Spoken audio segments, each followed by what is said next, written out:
3. All right, the moderate's number 3. Here we go. We should put in So our like. Before we started here, we were talking a little bit. We were reopening the whole, in a way, the nuclear family type thing, and how that's beneficial in the long run. And there was a study that Brock was mentioning that kind of helps justify that, I think. Yeah, I guess this is kind of deep to dive in off of right at the beginning. But we talked about this last week a bit, I think, didn't we? We kind of got into it a bit. I made an offhand comment about like the importance of the nuclear family and how fast society developed back in the day. Right. I mean, well, this is a huge topic to get into, right? I mean, We'll take our time. We'll take our time. So, I mean, we have an hour and a half to fill. I'm paid by the hour. I don't even. Okay, so just where should I start? Just start with something, like a little bit, and then we'll expand. Okay. Well, let's start from here then. Today we're looking to talk about Milo Yiannopoulus at some point. We want to get into that a bit. Yeah. But before that happens, we were talking about we were just thinking about, the whole LGBTQ plus debate in general, and kind of like what can be said about that. And so if we go from there, we can just say a lot of stuff. That's also a big topic. But it's like a tree with so many options as the branches. But you were mentioning something about non-binary households and the effects those have. Yeah, right. So on their kindred, on their children. Right. So I mean, the whole thing, like if you go into the LGBTQ debate, you actually get on with this. There is a viable side to a lot of what the LGBTQ movement puts out there, specifically in regards to marriage and gay marriage. And that usually encompasses the argument of the nuclear family. So in other words, it can be basically boiled down to it is best to have a mother and a father as a family unit with children underneath them and nothing else. Exactly like that. So that means that in this circumstance, you shouldn't have a father, like two fathers is not as effective as a mother and a father. Two mothers is not as effective as a mother and a father. And it can actually be extrapolated to other cases that aren't even LGBTQ related. You could go in and talk about single motherhood or single fatherhood. Both are proven to be not as effective, or not as effective, but children who come out of these situations are just worse off in general in a lot of ways. Suicide rates tend to be higher.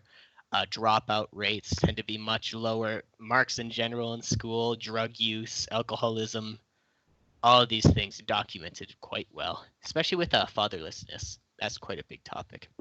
No, what do you think?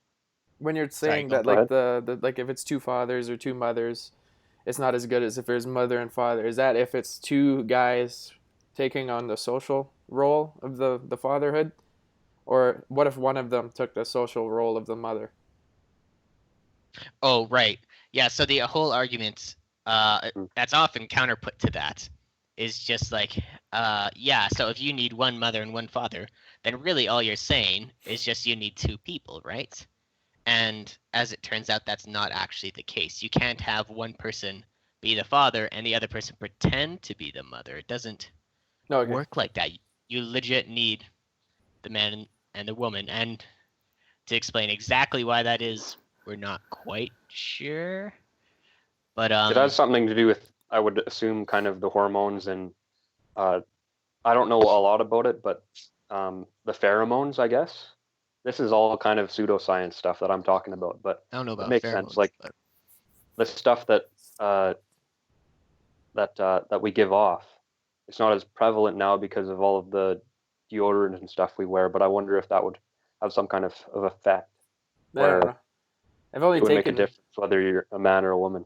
Yeah, I don't know about that. I've only taken like a handful of psychology classes, but what I can gather from what I actually paid attention to is that it's everything is just socially learned. Like monkey see, monkey do. So even if like that's why I'm saying like if someone takes the social role of the mother of the father, I can see it working in a way, but maybe it's just the way it's done that teaches it differently. Because like you see how to be, you fall into your social roles. You look at your father, you fall into being a man of sorts or that gender or whatever, or vice versa with the woman and mother. But if it's like a lesbian family and it's an adopted son and there's a fatherly figure through one of them, I don't know if that works. I can see it working. I don't see why it wouldn't work, but maybe it's just kind of like trying to like make something of nothing. Like where you try to force something, a lot of times in any facet of life, a lot of times it doesn't work out. Yeah. That's kind of what you're saying. But I don't know. I am not a psychologist. I am in music, so. Well, there's some psychology there. A little bit. I only had like 3 or 4 classes. Right. I mean, it's such a huge topic. Even the people who are well versed in the topic, anyways, they're like divided and stuff. I mean, there's so much about it. And I mean, like, I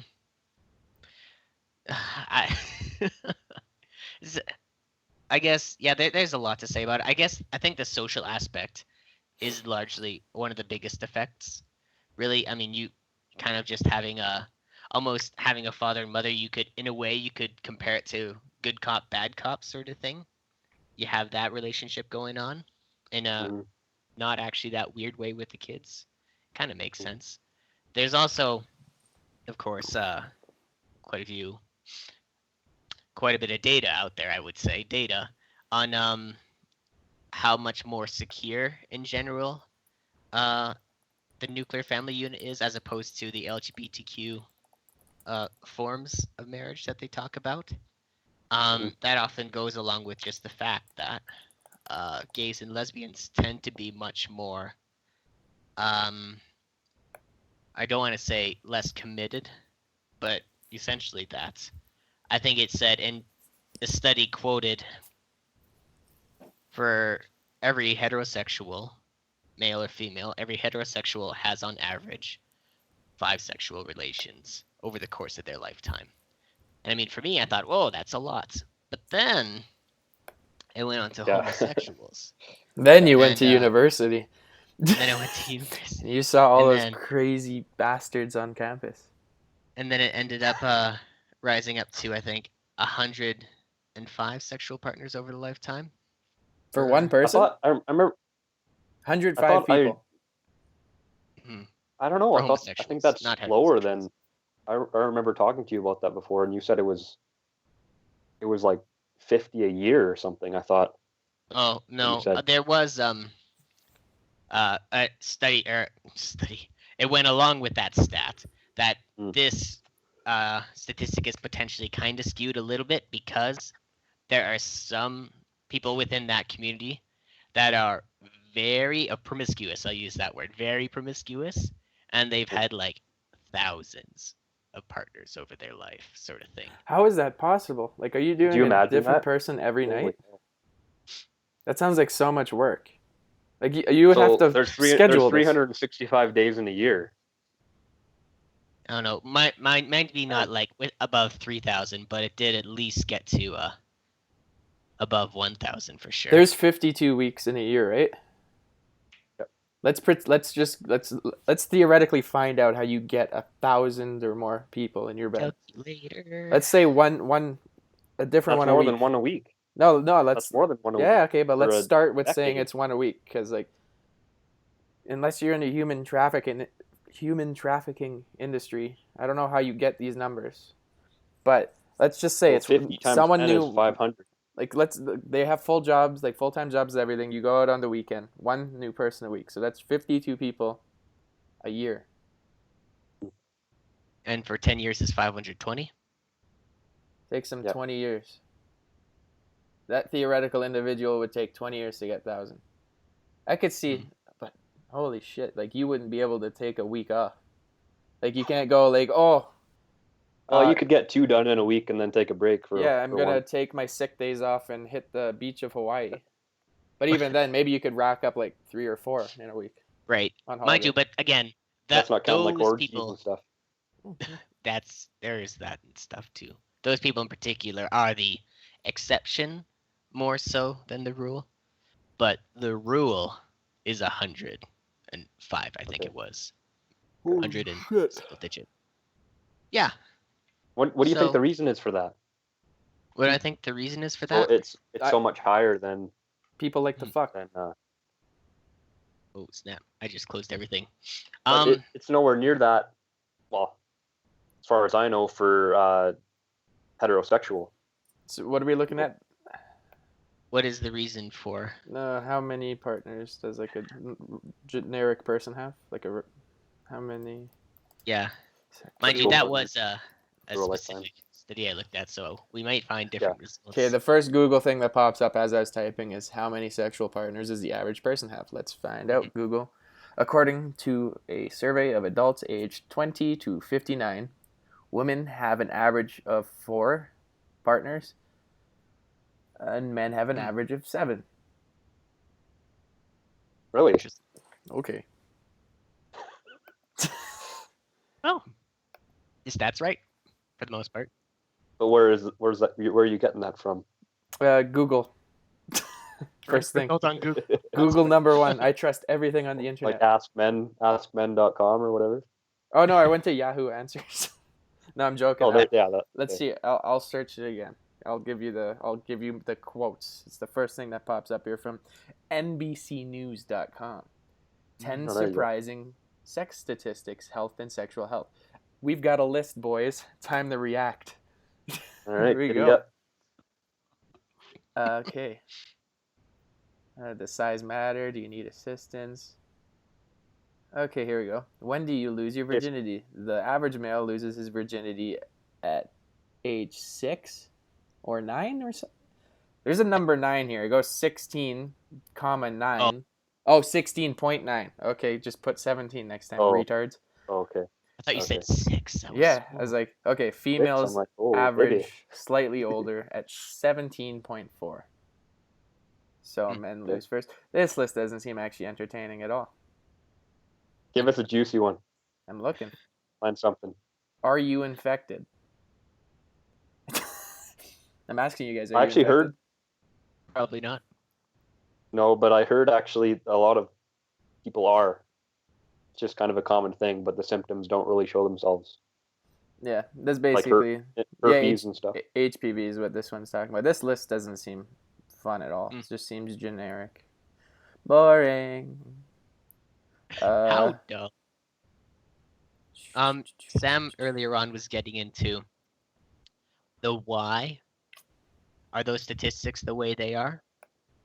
Just out of a speculatory thing. Why would you think that would be the case? I would kind of argue it has to do with the reason they're homosexual in the first place, largely. And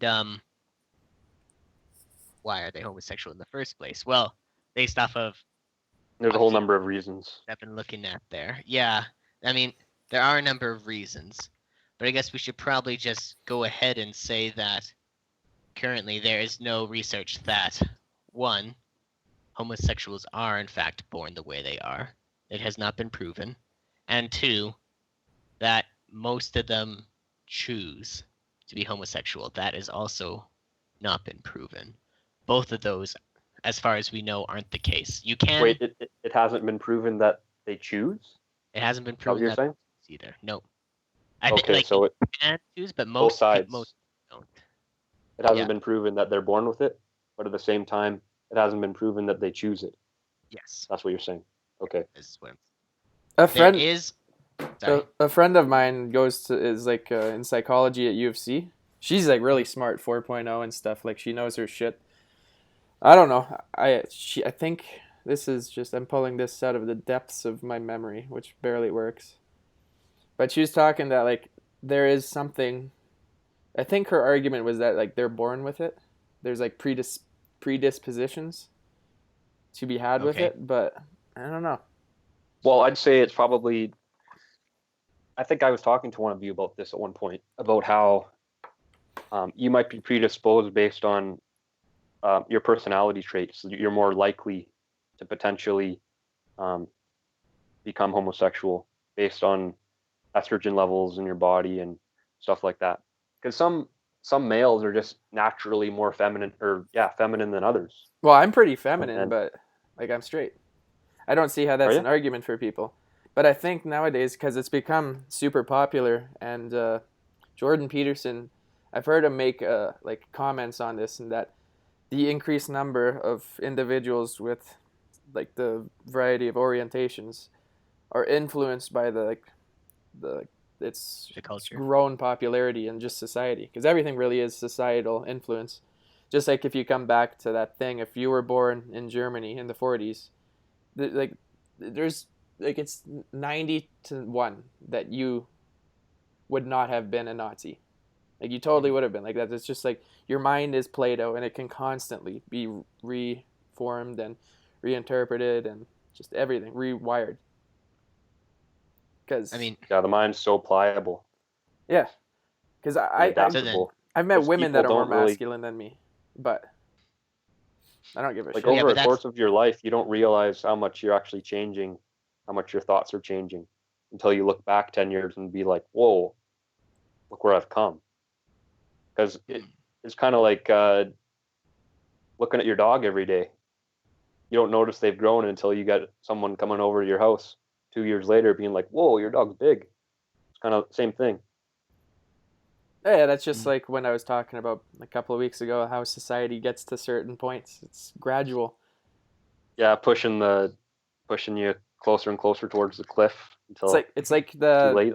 I made this example to Sam before on a different topic, but if you ever look at the clock on your dashboard, like a digital clock, it's got like the numbers, right? But if you hold a camera, like you take your video camera over the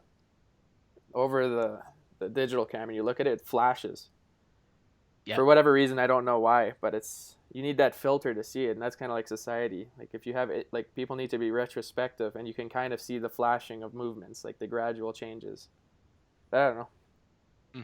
Again, I'm not a sociologist, but I would throw That's I Go was ahead. gonna say I would throw another theory out as to this whole thing, because basically, you guys right there, you both just kind of gave a case for potentially being born this way, and also potentially choosing to become gay. It was kind of like both of those arguments kind of were thrown in there, weren't they? Through just Kind of. our last few minutes of talking. Yeah, Though he I didn't have something to explicitly say say once it. you're done too. But okay, well, why don't you go ahead right away? Okay. I have a bit to say. Well, I'm bringing up this Science Mike guy again, and science there's who? another podcast, Science Mike. Like his name is just Science Mike. Well, his first name's Mike. Well, Mike McGarg. Okay, I That's his got him name. here. Yeah, Okay, yeah. so what's his deal? Well, he does another podcast with another guy named Michael Gunger, I think, called The Liturgists, and they had a whole LGBT, I think, two-part podcast that spanned maybe 4 hours, Okay. and they had different guests on the show that are homosexuals, and they can give their experience with it. And I guess it was like a religious podcast, so they brought a pastor on who was actually gay, and he didn't want to be gay, so he was like, he believed in God, and he was continually praying to God. He's like, I don't want to be gay anymore, like just bring me to be straight again, even though he had a wife. So he was trying to avoid confronting this gayness in his life, He or had a the beard. homosexuality in his life. It's his beard. Yeah. So eventually he decided, well, I can't resist this anymore, and he gave into it, and seems like he's living a decent life now as a homosexual, And divorced he's from his still a wife. pastor? But as far as I know, yeah. Oh, okay. So that kind of really flipped some of my ideas on their head, because I grew up in a really religious home and was always told that homosexuality is wrong and stuff. Right. And to realize that that guy didn't really have a choice. he didn't want to be gay, but it was just innate within him. Maybe innate's the wrong word. Really kind of opened my eyes to the whole situation, that there's a lot more than meets the eye. So, all right, you're all right, Optimus Prime. I got a quick question for the both of you guys. I knew you did. I'd catch on to that. But anyways, what would be your first reactions to your children coming to you and saying, "This is how I feel"? I would try to understand and explain it within my own terms, to try to understand, not to necessarily Well, okay, go. I want to say, of course, I wouldn't like exile them. I wouldn't ban them from my home, sort of thing, of course. Yeah, no. But I would make it known that I don't think what they think they are is what they actually are. Probably. Well, it would depend. Sorry to cut you off here, but it would depend on the age. Like, what age are you saying that they would come to us and say that? Well, give me an age. Tell me where the distinction differs for you on the age. Well, I'd say probably if they're 14 or younger, and they come and say that, then I wouldn't jump to any conclusions yet, because it's a little early. But if they're coming to me when they're 18 and saying that, then that changes things a little bit. And I think so. Yeah, that's what I'd say. Yeah, it's at that point. Yeah, such a complex, relationship dynamic that would have to change, really. Because you would have the assumption of who this individual was as your child up until a certain point. I don't know. I can't see. I see myself having kids in the future. I don't know if I really want them right now. But if they did, I kind of would just be like, all right, go do your thing. I don't think it would change much for me. But because I'll just, there's going to be rules and stuff. But as far as, what my children do with their life, just do whatever. Just don't come to me and tell me you have 37,000 genders inside of you and you're fluctuating by the second. So we all go to the University of Lethbridge, and I was walking by the bookstore, I don't know, probably a couple months ago, and I don't know the exact title of this book, but it was something to the effect of dealing with your homosexual 9-year-old or something. And the first thing, I was listening to a podcast, Joe Rogan podcast, with a guy named Hunter Matz, I think, and saying how so many parents now, if their kid comes up and tells them that they're homosexual when they're 8 or 9, the parents start jumping to all these conclusions, being like, okay, we're going to start doing this for you and this for you, and appeasing that before the kid actually knows if they really are or not. Yeah, usually and that's a big issue. You got to let it be and see what happens. Usually the child doesn't. There's no more tomboys anymore. Yeah.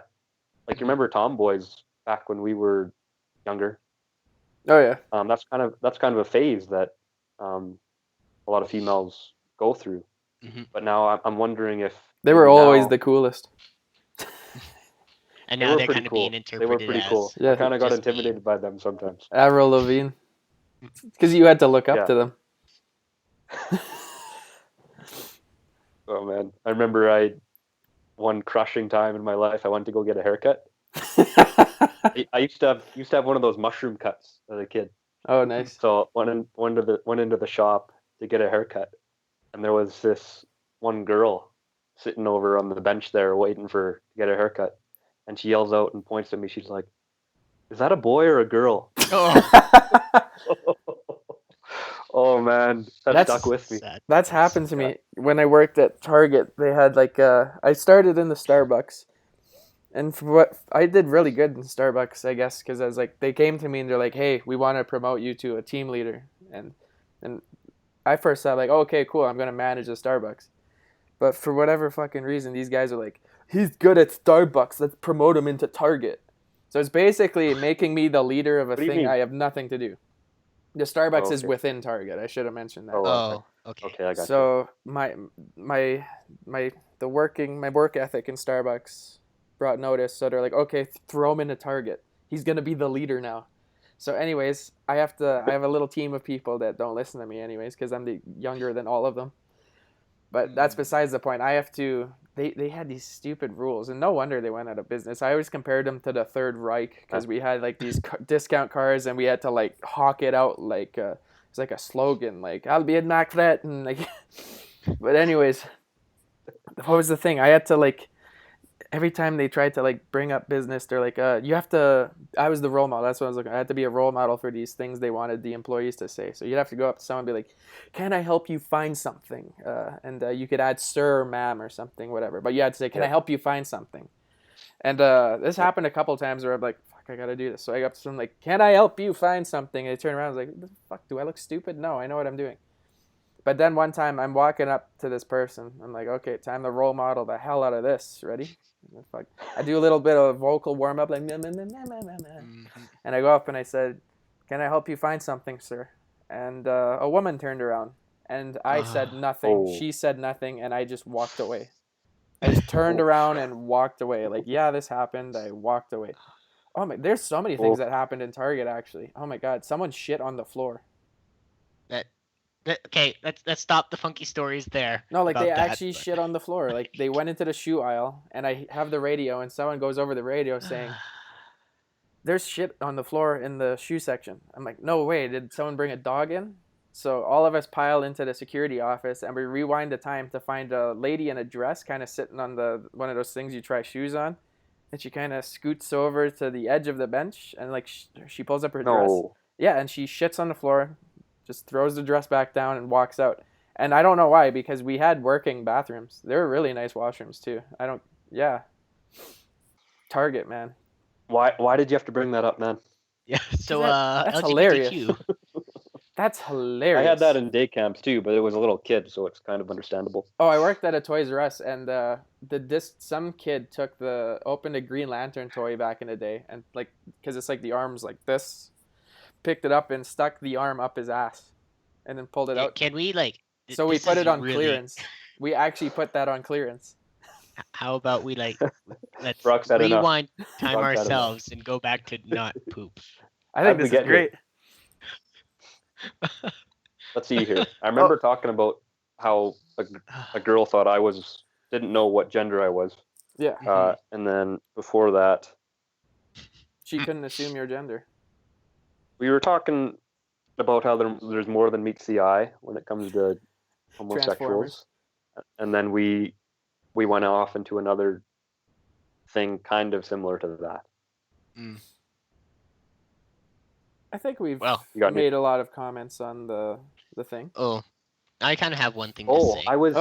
Okay, go ahead. Okay, all right. So I mean, we were talking. I mean, I actually wanted to get to this point originally. We were talking about born this way or the choose to be that way. There's a third theory that's often overlooked, and I think there's more science behind that one. I should be looking for more studies, but here it is in general. It's that people who are homosexual or lesbian You're a robot right now. I'm a robot? Not for me. He's good. He's For me, you were. All right. Oh, okay.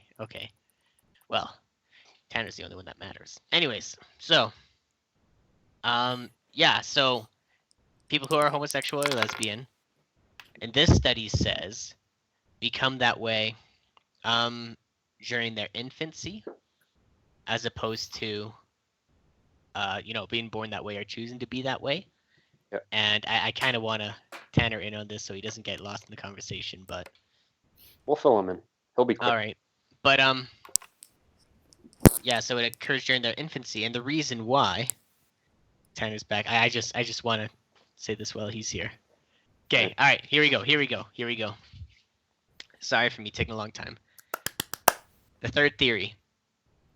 Homosexuals are homosexual because during their infancy, they get essentially turned off to their own sex. So that meaning, if you're a man or a baby boy, you're not a man yet. So if you're a baby boy, like really young, less than 1, and your father is abusive, or he just doesn't exist in that family, there's no father presence there, or is abusive to your mother or outright to you, or in general is in some way bad, you can instinctively get turned off from being a man or from that sex in general. And then as you grow up, you realize, hey, this female here, mom, is a lot cooler than that dad guy. You don't think it, it's instinctive. And that's when you grow up more and you want to relate more to this much cooler sex, much better gender, in your opinion. And then once you become... But Brock, they're underpaid. They're underpaid? Gender wage gap? Go on. No, Go. well, I mean, that's pretty much it right there. That's kind of the third theory. And the study I was quoted on said that that's the case for 70% of U.S. white males. And thus, it can apply in a lot of situations. That makes sense, actually, yeah. Huh. I mean, yeah, right? Because, I mean, if babies can pick up a lot more than... They pick up a lot more than we give them credit for sure. And they're not born that way, but they don't choose to be that way either. Like when you were talking about that one pastor guy who is he wanted to do everything he could to not become gay. I've heard numerous stories. Well, he was gay. He didn't want to be anymore. But yeah, I mean, how do you justify that, right? Or explain, not justify. And that's kind of... It'd be interesting to talk to him to see what his upbringing was like with his mom and dad. Potentially, especially in like really young.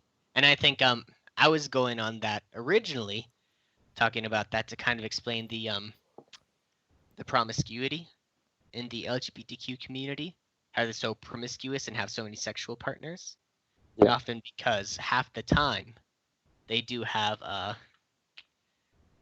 not as solid of an upbringing. And I think just being they're more... Maybe they let their emotions control them a lot more. Potentially. I don't know. I'm jealous of those stats. They sound like they're having fun.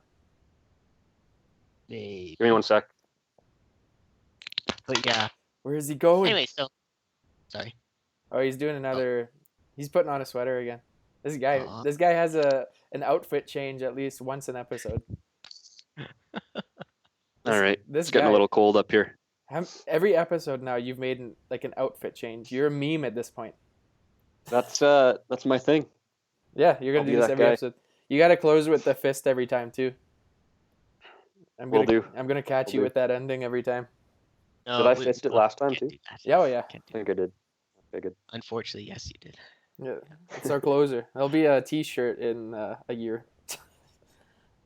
Yeah, but that'll have all kinds of copyright issues with PewDiePie. No, he's still around. It'll just have your fist up with. It'll say "you fucking loser." I don't know if anyone picks that up when you say it. Well, they can go back and watch it. Yeah, the whole PewDiePie thing. But yeah, that's like the Milo thing now this week. This the journalism going after. Well, yeah, kind of is. So, go ahead. No, go ahead. I was just gonna say let's kind of look at who Milo is, kind of, or no, never mind. Let's explain the situation first, then we'll explain who Milo is. Well, okay, wait. Well, I think we should say kind of like describe him first, so that way, people aren't immediately turned off by the situation him and the media have found themselves in, because I don't think I've seen anyone like him. This guy's a real unicorn. He's unique. He's a gay, religious British conservative who exclusively sleeps with gay black men. And he's Jewish, but Catholic. And he believes that... Yeah. Holy hell. Of Jewish descent, but a Catholic religion. Wow. And he believes he believes that homosexuals choose to be that way rather than are born that way. Yeah, he believes it's from social influence. Those are his words. But anyways, the situation he found himself in this week is kind of like a similar thing to last week's PewDiePie incident, where it's just kind of like journalism taking hit piece after hit piece out. But this week, it's a little more justified. Like, in or out of context, the situation he was found in was rather interesting. But so this happened a year ago. This video that they keep quoting and stuff, it's from a year ago, and it's interesting now that they're bringing it to light after all his how influential he's become after permanently being banned from Twitter.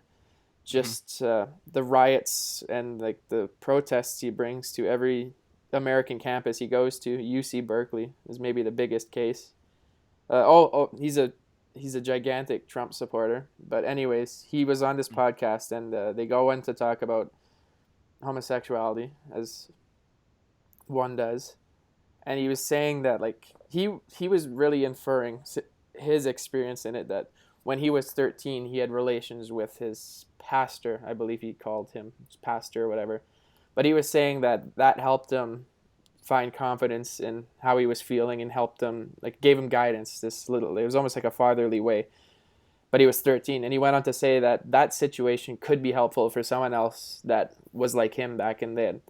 And then it brought them to talk about the age of consent. And Milo said something, I can find the quotes. He said something along the lines that basically, if you take it like what he said, he was saying that the age of consent for gay men should be near 13. But what was edited out of the video that's making its rounds with the media, is this edited version. But in the unedited, the raw version, he goes on to say it's a rare occurrence, and that the age of consent where it is right now shouldn't be changed. He's happy where it's where. Can I cut you off for a sec? Yeah, I'm gonna find the actual quotes here.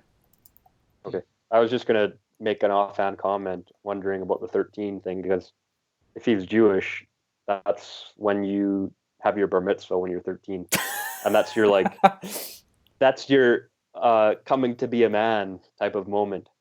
So I wonder if that's his rationale behind it. That'd be kind of interesting. Maybe 12 for girls, 13 for boys, or men, I guess. The age of consent is 18, right? Yeah. It depends on where. No, wait. But anyways, after this happened, he worked at Breitbart. He resigned. He had a book deal that was canceled, but I guess someone else picked it up. But I'm still trying to look for like his actual quotes, what he said. Well, I know that he basically says that you should basically be allowed to say anything. All free speech should be unregulated. No, I don't think like the media and stuff. Something to that end. No one's saying he should have been censored. They're just like, I think the big thing is people is against his opinion. Like kind of like taken out of context, his opinion is very unorthodox, saying that 13-year-olds and stuff. Yeah, it's more of what he said. They don't care that he said it, more or less. It's that people think like he's like adherent to this statement he made a year ago. What he said. Yeah, but like this is a statement that was made in a podcast like called "The Drunken Peasants." Like podcast, you kind of every topic that comes out of your mouth is just like half baked. But that's a whole. It's like a PewDiePie type thing, basically.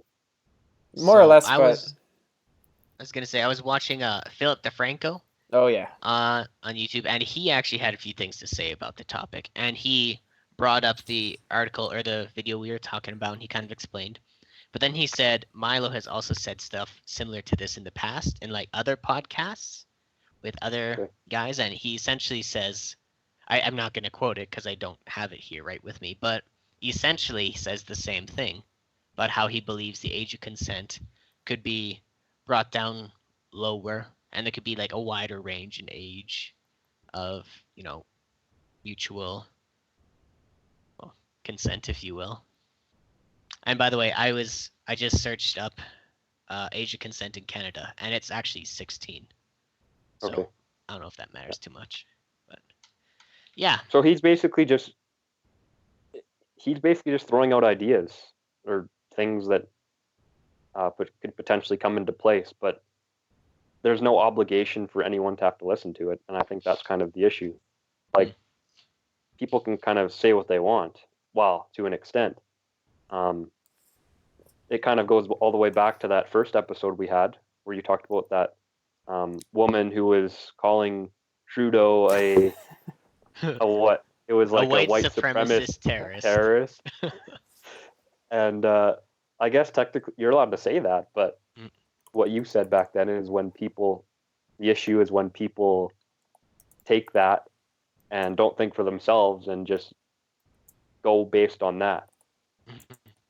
And a lot of people can't really think for themselves. So if someone that they like says something, so maybe some people like Milo and some of the stuff he has to say, they just jump on every whim. Do you call him Milo? Milo. Yeah, Milo. Yeah, they just jump on whatever he has to say, regardless of whether it's actually viable or not. I have a quote here from Milo. So even in context, this is kind of I could see why. Like the media hit is a little more deserving this time around, but here's one of the quotes. Pedophilia is not a sexual attraction to somebody 13 years old who is sexually mature. Pedophilia is attraction to children who have not yet reached puberty. Mm. Okay. Mm. Well, I don't know though, because that's kind of I don't true know, in a that's way, kind of, but that doesn't I guess. justify. But puberty is like a process that you go through in your teen years. Yeah. But no, a lot of what he's saying really comes because he's a victim of child abuse. Like he was abused by like a pastor and another person, just like another older man. So a lot of he's internalizing a lot of this stuff, kind of like he hasn't come to terms with it, is really what the defense is saying here, and that he's almost projecting how he coped with it. Like he decided to look at it in a good light. He's like, you know what, these are the positives I took away from this trauma I had in my past, and he's kind of projecting what helped him cope with it onto this very broad and complex social thing. So what are some of the things that helped him cope with it? Humor, like he's just like the things he's saying, like it helped him guide how he saw himself, his identity. It helped him reconcile his religious views versus sexual views and stuff like that. Like I'm assuming here, these are just things I've heard through hearing about this over the last week, but that's kind of the thing. Like he's a victim in himself that is just he stumbled over his words trying to express what helped him, even though it's morally gray. It kind of sounds like basically the umbrella of this for him is that he doesn't take life too seriously.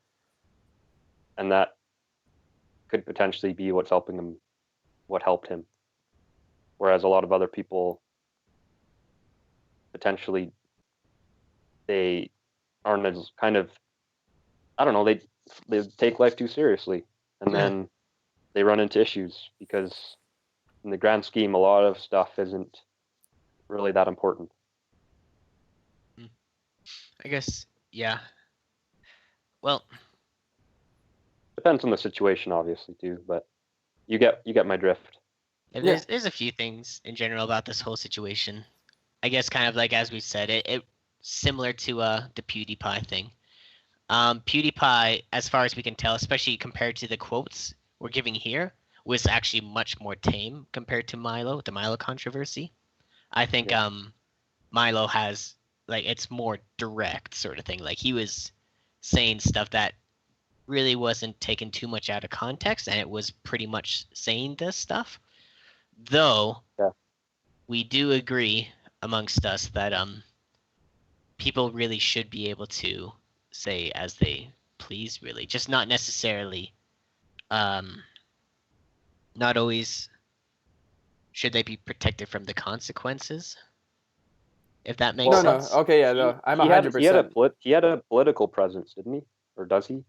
He's an influence. He's a figure of influence. He's not really. He's more of an entertainer with political views that people have kind of. I thought he kind of was involved in some political role. Oh no, he was super pro-Trump. That's his only influence, really, to people. Like people really go to him because he's. I've seen a few of his stuff, and he's like fairly funny. He's got good comedic timing, but I can see that's the draw for him.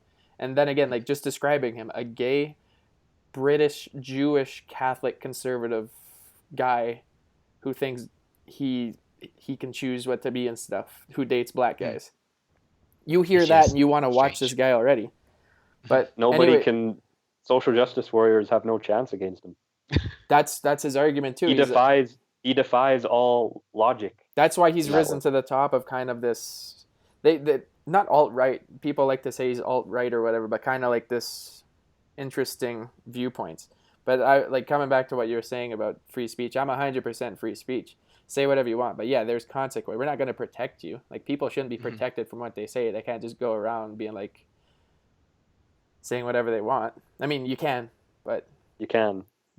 But they should be at one point there'll be consequences. They should be protected so long as they aren't like physically harmed or anything. But if there's an employer who thinks that they will be damaged by, like, if you say something and your employer feels that they will be damaged by the backlash of reputation and stuff, that it will kind of flow onto them, and thus they'll lose money, essentially, they do have the right to let you go. And that's a sad thing. And that can kind of go back into the whole PewDiePie thing. Even if PewDiePie was justified, it's kind of like...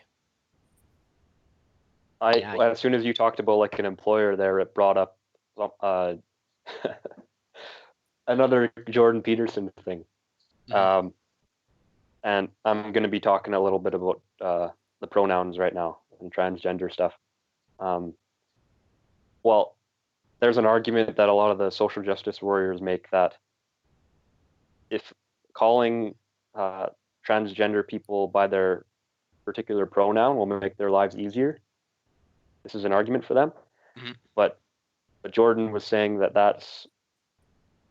that might not be the case. If you look at a prospective employer that a transgender person goes to try to get hired, and there's a law in place where if you do not call this person by their particular pronoun, then they have the right to sue you for a decent amount of money.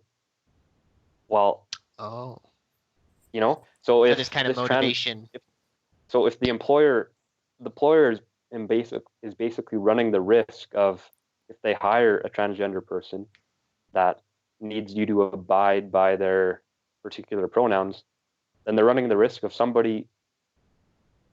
another employer making the mistake of not calling them one, and then a lawsuit undergoing because of that.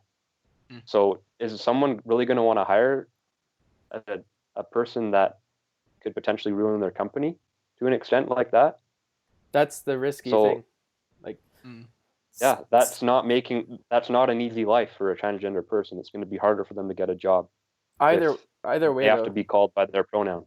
That's an individual thing. If you individually feel compelled to have this entitlement over how everyone addresses you, how you want people to use language, that's on you. Like, language shouldn't be policed. There shouldn't be nothing should be against saying. Say whatever you want, but the consequences. But there should be no words that you're forced to say. No, if you want to call me a she, I don't care. If you want to call me he, I don't care. But there's not even a list of these alternate pronouns. You can make them up as you go. If you want, like, you need an adherent list to work by that has like set boundaries. That's how it works. Like, language is important, and you can't blur its importance. So no one should be forced into saying something. Just because you feel entitled to be called Optimus Prime, because I'm refusing to say that to you, because I shouldn't have to have like tattoos of how I refer to people. This shouldn't be like a telephone number game where you have to start memorizing people's pronouns. That's on you. You can choose to want this, but you're not deserving of it. You live in a first world country. Could you imagine, so say I was a transgender person and I came up to one of you. First time I ever met you in my life, we started talking, and I'm like, hey, would you mind calling me Zier instead of he or she? Like, that's you're imposing quite a bit on a person, trying to control how they talk to you. Yeah. Right after they meet you, and there's nothing wrong if someone wants to go about their life that way. You're completely welcome to do that. But if I was presented with this situation, I'd be just like, okay, that's fine. I'd kind of give a nod. I wouldn't say yes or no, and that person wouldn't really become a part of my life. So it's easy as that. Yeah. Well, and I think another point that he brought up was that a good majority of the transgender people don't actually care. Actually care about using the pronouns. It's mostly these social justice warriors that are trying to impose it. And then it gets skewed that it's actually the transgender people that are the ones that are so gung-ho on enforcing it, which isn't necessarily the case. It's always the loudest minority. it's also the same with the marriage debate too. Um, Usually, it doesn't matter for them. I think. I think people should be allowed to marry whoever they want, but there's that thing where people. I'll be back in 2 minutes. Okay. But then people argue like, well, if you do that, I can marry my toaster or I can marry my drums or whatever. I mean, if you really want to have a certificate that says you're married to your Roland Yamaha drum kit, go be my guest. Well, But I think there's a lot to be said about marriage. Like, what's the point of marriage, right? I think the point is that you can say, all right, this is kind of like an acknowledged, if you will, unit, and that there is going to be something coming out of this. So that likely there'll be children, and thus we will often give them government, not grants, but cuts and stuff, make things easier on them. There'll be an assumed commitment to this person that you should be staying with them. And it's going to be like that. And that often just isn't the case with all these other things. I mean, if we take the statistics of 109 people over a lifetime, that ends up working out to people who do get married, who are homosexual or lesbian. Their relationships very rarely last longer than 2 years, and it is very common for divorces to happen. And thus, couples who have children, usually they end up staying with one of the partners. Yeah. And then it just kind of cycles in and out with new people, and that's not good for the kids. And so, I think though, like a lot of like marriage is going in a way like I don't think children are necessary. Like I don't think people are getting married now and like they're like, oh shit, now I'm obligated to have children. Mm-hmm. But if I had to summarize the importance of marriage or like a reason for marriage nowadays, just between individuals, like aside from the ridiculous like things of marrying your dog or a guitar or whatever, between just human beings, marriage between them is really just a financial, like it strengthens people financially, and it's government. You're recognized by the government in medical situations and legal situations. It just helps you. It helps you in the social world that's governed by a higher power. Not so much be like, oh, now we're gotta have kids, gotta get a house. Right, but why not have something? Why not have something separate? Because usually, like those cuts that were usually kind of held for marriage was specifically because a family has kids, and kids cost money, and often you'll have one partner making money, and the other, or at least in the old model, was staying home taking care of the kids. Right? That's like they're not both working making money. But and I mean, if you kind of give the argument that two homosexuals are in a relationship so that they can be better off with money and stuff, is that the same thing in that case? If there's no children in the relationship and they both have jobs, they're both working, they don't need all these other extra funding cuts and stuff. Yeah, that's fair. They do. But yeah. So you're arguing about funding for families? Yeah, but your argument is that there should be like between the way I described it and the way it was initially intended, there should be a distinction. Like this is marriage, and if people want this other thing, this is that. Like you want like a separation between the two. I feel like that's a fair statement to make. But then I think we could look at that in the way as like these gender people. It's just like an irrational way of segmenting things. Well, we're arguing against having all these little boxes for like I want blue hair but I'm a boy and a girl, all this stuff. I just like it should be broad sweeps. Like marriage should be a broad sweep under like so many things under it. Gender should just be like simple. Like society should be streamlined because everything needs to play to the lowest common denominator. And if we keep complicating things, you further split down the middle of people. And it antagonizes people. So I think maybe that's why you see these two groups of people now in society kind of just butting heads. But if you just streamline everything, like stop trying to label everything, like just have the one thing. Like if this is for this, have that one thing. And like if sex is sex, that's sex, and gender and just society and stuff. And having instead of like, it's like you're playing Jenga with all these little boxes on how to talk to people and how to treat people. And it's eventually we're finally going to put this one thing on top, and the whole thing's going to fucking fall faster than like both buildings in 9/11. So even if you want, like, if the argument is to like have like this is for anyone who wants to marry their dad, grandfather, and their elliptical, and then this is traditional marriage, you're going to split society even more and just fracture. It's like holding up a windshield and throwing a rock in the middle. It's going to go pop, and then slowly through the years, it's just going to crack out. One thing for everything, almost. Everything should be generic. What do you think the reason? Sorry. Why do you think people constantly want to change conventions? Because people are looking to be recognized. People want their name attached to like being something. I discovered this. I'm a snowflake. I helped revolutionize, or what's the word? Modernize this. People want to feel importance. People want to feel important to movements and ideals and opinions. People aren't comfortable with just going through a schedule. So you think it stems from people just having a motivation to change conventions so that they can find meaning? They can contribute something to society? You think that's...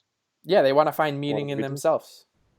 I kind of would say it's just lots of people have a built-in disposition to change things.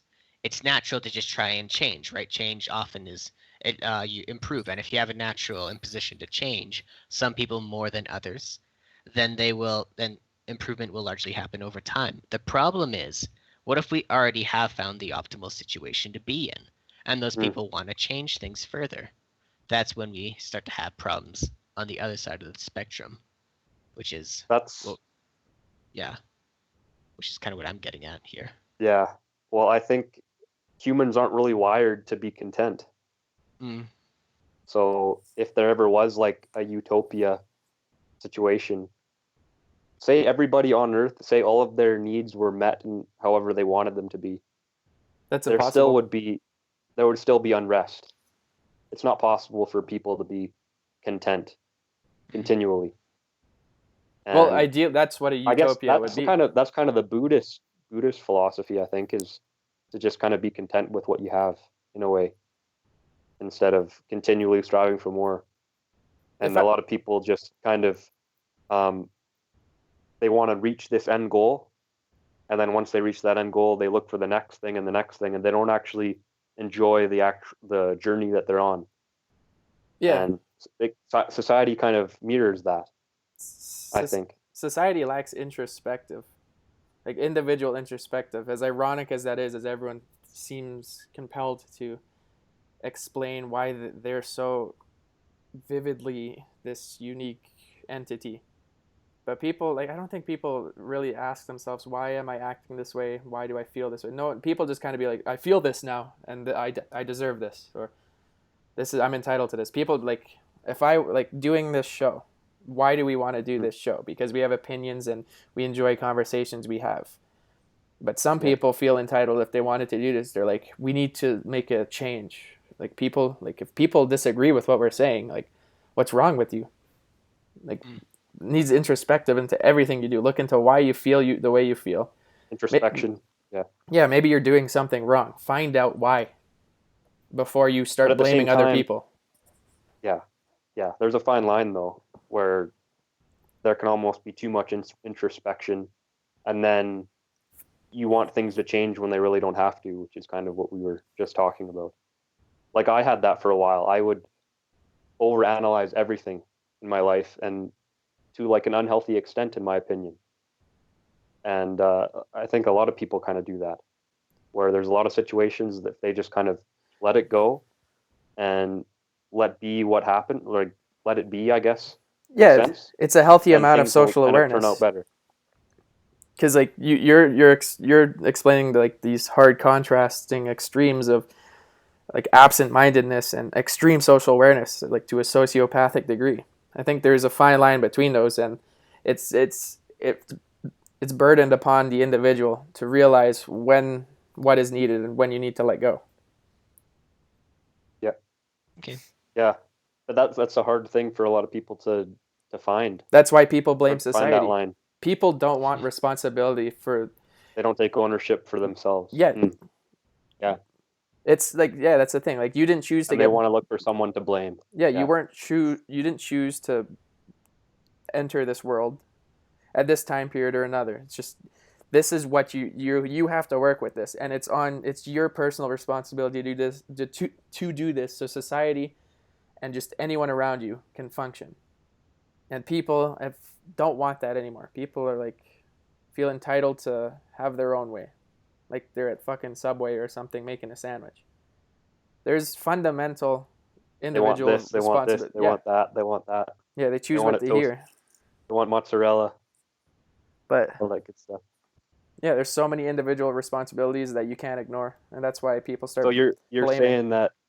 So say I go to Subway, and I'm ordering something. I'm the individual, and you're serving me in your society, basically. And I want to tell society what to do, and what to make, all these different things.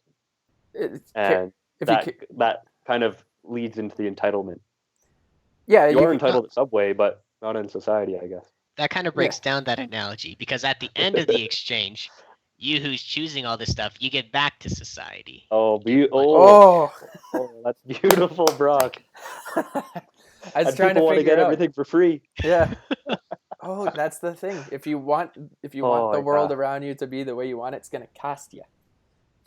I think if we're gonna take it like we're talking about it, and then everyone's kind of snowflakes here. It's more like they go to the counter, they get their sandwich, they take a penny and put it in like the charity bin or whatever, and then go out. They don't pay for their sub, but it's, I don't know. I guess kind of simple concept really is what we're getting at. Just people aren't taking responsibility. They're kind of blaming anything except themselves. Sometimes it's not their fault, but sometimes you need to take responsibility is what we're saying. Just summed up in general.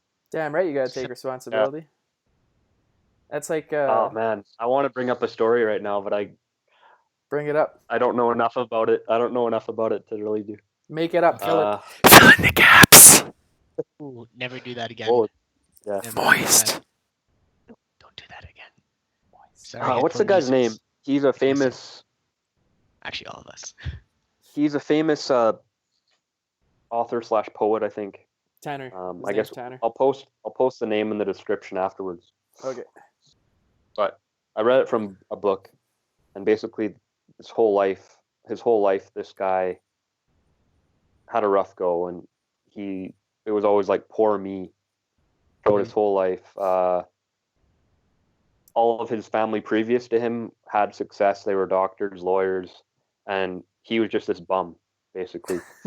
He couldn't get off his ass and do anything, and he was getting guilted by his father. His father had a ton of money, and tried to pay the son's way through school. Okay. And the son dropped out of school because he didn't do good enough. He didn't enjoy it. So he was basically a failure at everything he did. He decided to go away on a trip to South America. That turned out horrible. He got like infected with something. He was fine, but he had to come back. And everything he did was just a mess.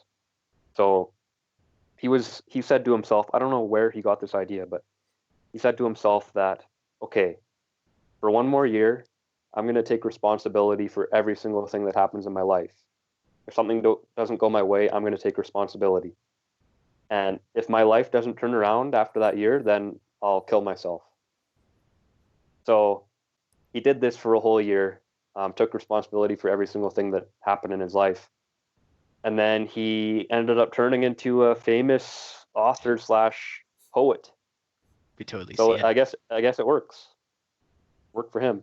Sounds like one of every 3 rich people in the world. They're kind of like, yeah, one day I just buckled down and realized you need to own up to things. And once I did great. I think it's... Yeah. Well, it's easier said than done, though. Of course. Oh, yeah. Of course like it is. Say I get in an accident, like I'm a pedestrian crossing the street and a car hits me. Mm-hmm. Technically, the thing isn't my fault, but it is my problem now. Mm-hmm. And you got to deal with it. So that's kind of the thing. It becomes your responsibility. It becomes your responsibility to deal with, yeah. The problem becomes your responsibility after the fact. The new problem that's been introduced, I guess. Yeah. It's kind of like, maybe you're at a crosswalk and you can just go. You have the right of way, but sometimes it's worth putting in the extra effort every time to look both ways because of exactly that problem. I don't know. This is really obvious. Everyone knows that stuff. I don't know. I think it's difficult to finally, or at some point in your life, to start really taking personal responsibilities in a lot of things in your life. I think that it takes a long time. I think I'm just starting to people really would be wrap doing my head it around it. What Muhammad Ali said, if it was easy, everybody would do it. Yeah. Like Muhammad said, Muhammad Ali. Yeah, that one. Not the one you can't draw. Not the one you can't draw.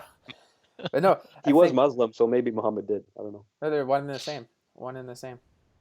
It's really it's like a Hydra and Shield situation. But what was it? Muhammad Ali and Muhammad? Yeah. No. Yeah, okay. I guess. Yeah. Is it? Same guy, just different masks. But like for the last couple of years, I think I've started to take more personal responsibility in a lot of things, and through that, I found that I've become more unapologetic for decisions I make because I've found myself making decisions for reasons now. Like I do this because I like everything I do is with a purpose, kind of now. So what do you mean by unapologetic? If I offend someone, I don't care. That's your fucking problem, not mine. Go back to your house. The world is harsh.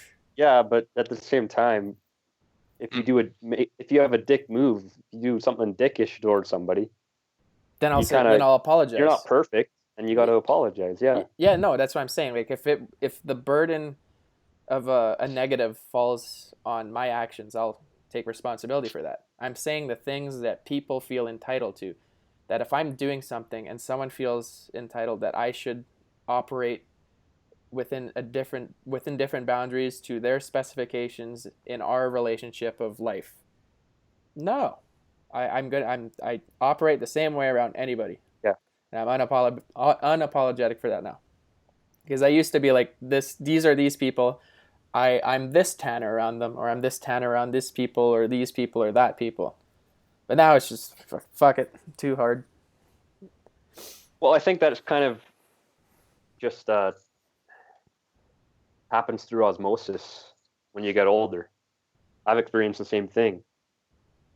That I'm before around different friend groups, I'd kind of behave in a different kind of way. But now that you grow older and you kind of become a little bit more secure in who you are, you're able to just be the same person, more or less, whoever you're around. Oh yeah. And everyone kind of, at least for me, I tried to make that happen before I actually, I guess, knew myself enough, for lack of a better term. And then it became forced. And I didn't realize that it just kind of takes time for some of this stuff to happen, which we kind of talked about last week. Yeah, it takes and I'm obviously I have nothing figured out, but I'm just saying I'm farther along in my journey, obviously, now than I was a couple of years ago. I've learned a lot of lessons along the way. Yeah, I feel better as a person, I empathize with all that. I think I can agree with all that. And the interesting part too is because with the music I do, I can really encapsulate the way I am and stuff. Like in 3 years, I have no idea. Like I can only imagine the differences from now me to then me. But looking back at that first album I did, really that captures me from 2014. Even though it came out in 2016, it really captured that moment in 2014, kind of like a year of like that. That was me for a year. And it was really me blaming everybody. So now kind of like doing new music right now that'll come out in 2017. So like in 3 years, I've kind of like the contrasting in the first time I did music was me blaming everyone. And now this one, I've really taken accountability for things that have happened. So I found like, I've really kind of like, what's it called when you like, it's something permanent you can look back on. Reflected?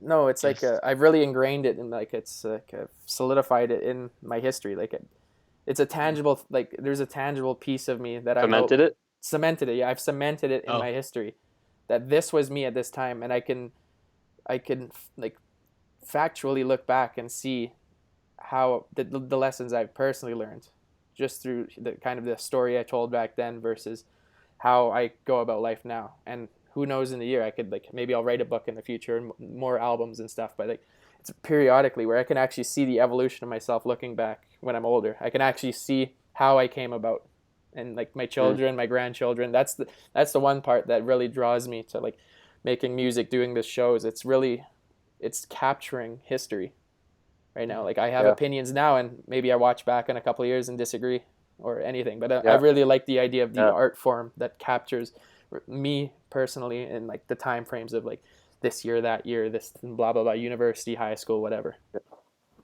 I like that. What's the name of your new album, by the way? Angel from Hell. Angel from Hell. And that's about taking responsibility. Not that song. That song is just kind of, actually, I don't know. It's difficult. That song kind of summarizes it in a very tongue-in-cheek way. I actually have the track list up here next to me. Oh, yeah? Yeah. See if I can. Shameless self-promotion. Yeah. Yeah, exactly. But yeah, that's my favorite part about music. My children. Yeah, that's a beautiful thing, doing stuff like this. Because like I never did anything like this a few years ago, and I really can't remember anything I did back then. So that's kind of the beauty of this kind of, well, you can remember some things, but yeah, that's the beauty of this kind of thing. You can look back a couple of years and see how much of a doofus you were, or how smart you were, and how much you've deteriorated over the years. Yeah. How much society has worn you down. Yeah. Yeah, because like there's like the chance that like just other family members that like perhaps my children and my theoretical perhaps grandchildren might see this very thing right here. I could be looking them in the eye right now, in years in the future. There's always going to be that possibility that this is being watched by my children or grandchildren or vice versa, as with my music. I could wave. They'd know me kind of through this. There's that small possibility. Yeah, I agree. It is kind of cool getting history into data, and then you can do something with it later. Looking back on old pictures. Actually, related topic. My roommate and I, we went to high school together and junior high too. Right. And we actually ended up, we were chatting for a while, and then we were kind of talking about the past, and then we eventually got into reminiscing about the past, and then we even went so far as to pull out some old yearbooks, and we started going through it and looking at every one, and I actually got sorry? I have my yearbook right over there. Should I pull it up here? Yeah. Well, sure, if you want. Take a look at old 2013 Tanny. Keep going though, there, Brock. Yeah, so on that topic, I was really getting nostalgic, and so I actually, over the course of this week, which was reading week, I texted a bunch of my friends, got together, organized to get together, and we got together. Oh, beautiful. And yeah, it was pretty great, actually. I did that. That was... All right, I grabbed my yearbook, but before I do that, I'm going to self-promote one last time, because I saw this when I was getting it. This is my first album, Killing Me Again. It's actually for free now. Like, you can download it for free on SoundCloud and everything. So whoever's watching, and you guys go take a listen now. You can still buy it. Pardon? I was just wondering if those flowers are supposed to be wilting. Well, that's the thing. The interesting. It symbolizes the killing. Yeah, that's the thing. That album actually, like, more than this next one, really had like a through line.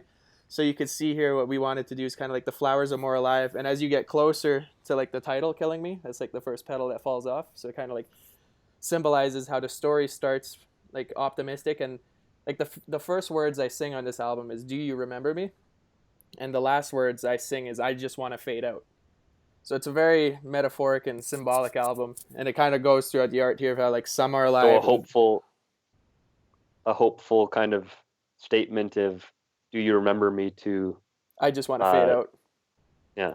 Yeah. Okay. But anyways, yeah. So you could buy it on iTunes actually, but yeah, I just want more people to hear it now. So I kind of taken things into my own hands and doing it all by myself now. So this one's free. Go listen to her. The bonus tracks I can't post actually, so it's just the regular album. If you want the deluxe album, iTunes. But yeah, that's the first one. And let me get my yearbook here. See how fat I was in high school. Might actually check out the music at some point, but yeah, do it. I think I might actually have been skinnier in grade 12. Let's see it. I was a big. Ooh. Oh yeah. Yeah. So in the junior high yearbook I was talking about, was looking at. Yeah. I always got mistaken for other people, right? And so in my yearbook, there's 3 pictures for me. 2 of them were of me. One of them was of my friend, who was on the next page, who actually had the exact same picture. You mean somebody accidentally duplicated you? So you had another name then? What you're saying? Or, well, rather, duplicated my friend onto my profile. Or onto my little section there. Okay. Are people going to be able to see that on your screen there, Tanner? Because it's... Oh, that's tiny. I'm taking a look. You can see it right there. Okay. Your hair's a little different. That's all I can tell. You look basically the same to me. Just a little less facial hair. Yeah, little less pubes on my face. But I definitely look like a basic bitch there. Let's see if you do, yeah. Still. I'll take your word for it. That's well, it really is, because out of frame there, I'm holding 2 pumpkin spice lattes. Too bad the camera didn't pick that up. Oh damn! Man, I heard those things are just, man, the amount of sugar in those things. Dude, you have no idea. Sickening.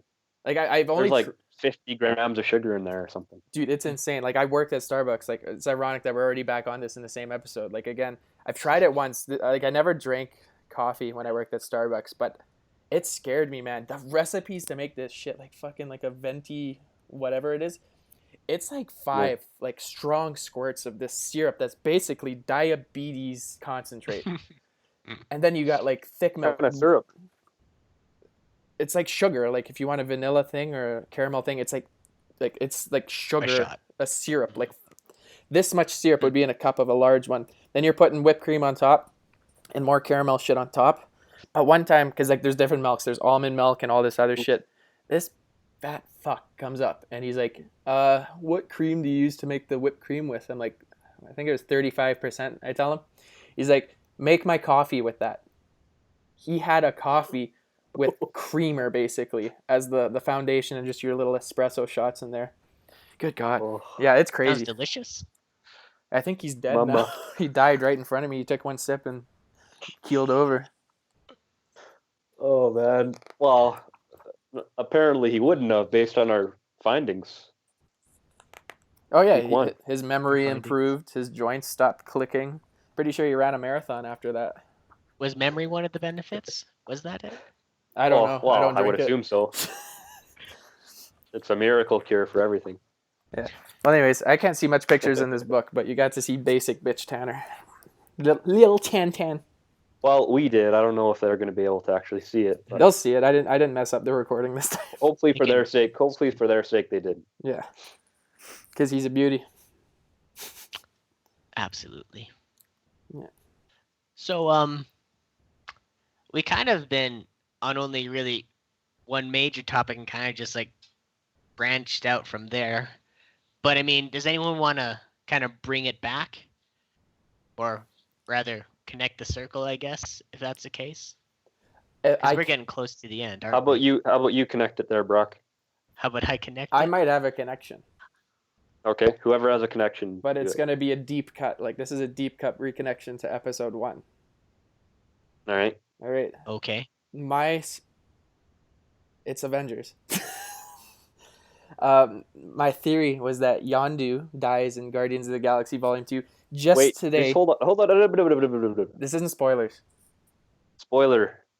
You got to just put that out there. Spoiler alert. Spoil this. I don't think that's how you spoiler alert. He just, because I told you guys in the episode that like if he would have been the first one to Instagram out being on the Infinity War set.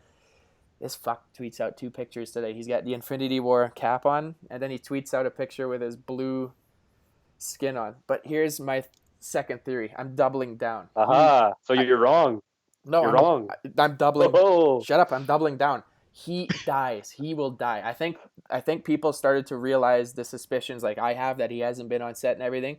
So the director of Guardians 2 doesn't want people to kind of like get the word out, kind of like I am. Maybe he even watched the moderates and saw this. So he's like, yo, you got to put out pictures. Because here's the thing. He puts out a picture with that Instagram cap on at like noon.